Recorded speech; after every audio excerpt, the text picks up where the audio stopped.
In the early 20th century, Los Angeles was a city dying of thirst. Its population had exploded from 100,000 people at the turn of the century to over 1 million by the 1920s.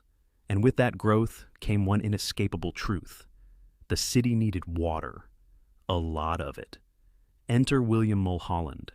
An Irish immigrant who arrived in California with nothing but ambition, he taught himself hydraulic engineering from borrowed textbooks and rose to become the head of the Bureau of the Los Angeles Department of Water and Power. He was a legend, a visionary, the man who quite literally made modern Los Angeles possible. In 1913, he delivered water from the Owens Valley, over 230 miles away, through an aqueduct he engineered himself. At its opening, he turned to the gathered crowds and said simply, "There it is, take it." And Los Angeles did, hungrily.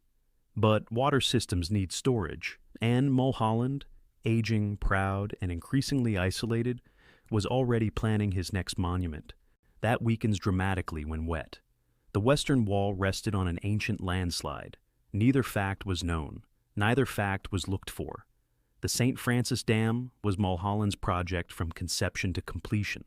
He designed it himself, without a geological survey, without independent review, without the input of outside engineers. In the 1920s, that wasn't entirely unusual. Mulholland was William Mulholland. His track record spoke for itself. Construction began in 1924 in San Francisco Canyon, about 40 miles northwest of Los Angeles. The dam would be a curved concrete gravity dam, nearly 200 feet tall, holding back 38,000 acre-feet of water, enough to submerge all of Manhattan under 2 feet of water. As the dam rose, Mulholland made a critical decision. He raised the height of the dam, twice, without conducting any new geological assessments. He believed the canyon walls were solid. He was wrong. The eastern canyon wall sat on a formation called the Sespe Conglomerate, a crumbling, water-soluble rock. In the days before the dam failed, there were signs. On March 12, 1928, Tony Harnischfeger, the dam keeper who lived at the base of the structure with his young son and housekeeper, noticed something unusual. A new muddy leak had appeared on the downstream face of the dam. He called Mulholland. Mulholland drove out that morning with his assistant, Harvey Van Norman. He inspected the leak. He concluded it was not dangerous. It was, he said, simply seepage, common in new dams. He told Harnischfeger, "Don't worry about it. Keep an eye on it." Mulholland drove back to Los Angeles. Tony Harnischfeger stayed. His 5-year-old son, Coder, stayed. The housekeeper stayed. None of them would survive the night. What Mulholland had seen, and dismissed, was not seepage. It was water dissolving the foundation beneath his dam. At 11:57 p.m. on March 12, 1928, the St. Francis Dam failed. 12 billion gallons of water, held back for 3 years, were suddenly, violently free. The failure was catastrophic and nearly instantaneous. A section of the eastern abutment gave way first, destabilized by the dissolving Sespe rock. Then the western side. Then the center. Within seconds, a wall of water and concrete and debris, over 100 feet tall, surged down San Francisco Canyon at 18 miles per hour. Tony Harnischfeger, his son, and their housekeeper were the first to die. Their home was erased before they could have known what was happening. The flood wave carried boulders the size of houses. It carried the concrete blocks of the dam itself, some weighing 10,000 tons, and deposited them miles downstream. It scoured the canyon walls down to bedrock. By the time the floodwaters reached the Pacific Ocean, 5.5 hours later, they had traveled 54 miles. Everything in their path was gone. The flood did not discriminate. It killed workers in the Edison Company camps, many of them Mexican and Filipino laborers housed in low-lying tents beside the river. It killed farm families asleep in ranches along the Santa Clara Valley. It killed the residents of Fillmore, Santa Paula, and Satacoy, communities who had minutes, sometimes less, to reach high ground. The warning was carried by 2 people. Ace Hopewell, a telephone lineman who had felt the earth shake and driven toward the canyon, and Thornton Edwards, a motorcycle officer who, upon seeing the floodwaters, turned his bike around and raced ahead of the wave, lights blazing, horn blaring, screaming warnings into the dark. He stayed ahead of the flood for 30 miles. He saved hundreds of lives. He is remembered by few. The official death toll was 431. Historians believe it was higher, possibly as many as 600, because many of the migrant laborers who died were never recorded. Their bodies were never found. Some were buried in mass graves. Some were swept into the sea.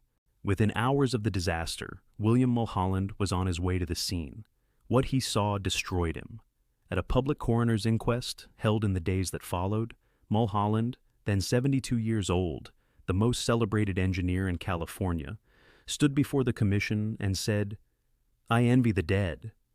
It was not an admission of criminal guilt, but it was the end of a man's public life. The inquest found that the dam had been built on inadequate geological foundations, and that Mulholland bore primary responsibility. No criminal charges were filed. The city of Los Angeles quietly settled civil claims for around $7 million, the equivalent of roughly $120 million today. Mulholland retired in disgrace. He spent his final years largely in silence, refusing most interviews. He died in 1935, 7 years after the flood, a man who had built a city and then, some argued, helped drown it. The St. Francis Dam disaster changed American engineering, quietly and without fanfare. In its wake, California created the Division of Safety of Dams, the first regulatory body in the United States with the power to inspect, approve, and shut down dam construction. It was a direct response to the one-man authority that Mulholland had wielded without checks. Today, that agency oversees over 1,200 dams in California. Every dam in the state must be reviewed by independent engineers before construction. Mulholland's fatal shortcut became a cornerstone of modern dam safety law. But the communities destroyed that night. They were never fully rebuilt. The Santa Clara Valley recovered in time, but the dead stayed dead. The canyon was reshaped forever, and the rubble of the dam, enormous concrete blocks still visible in the canyon today, remains exactly where the floodwaters left it. A monument to what happens when one man trusts himself too completely. History remembers the Titanic. It remembers the Johnstown flood. It remembers San Francisco in 1906 and Galveston in 1900. It does not, for the most part, remember St. Francis. Perhaps it is because Los Angeles moved on too quickly, a city always building, always becoming, always paving over what came before. Perhaps it is because too many of the dead were poor, or migrant, or living outside the frame of official history.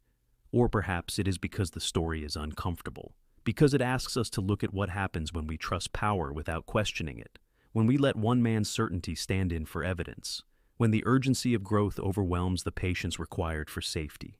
On a quiet hillside in Fillmore, California, there is a small marker that reads, "In memory of those who perished in the St. Francis Dam disaster, March 13, 1928. No grand memorial, no museum, just a marker, for the hundreds of lives erased in a single night. Remember them.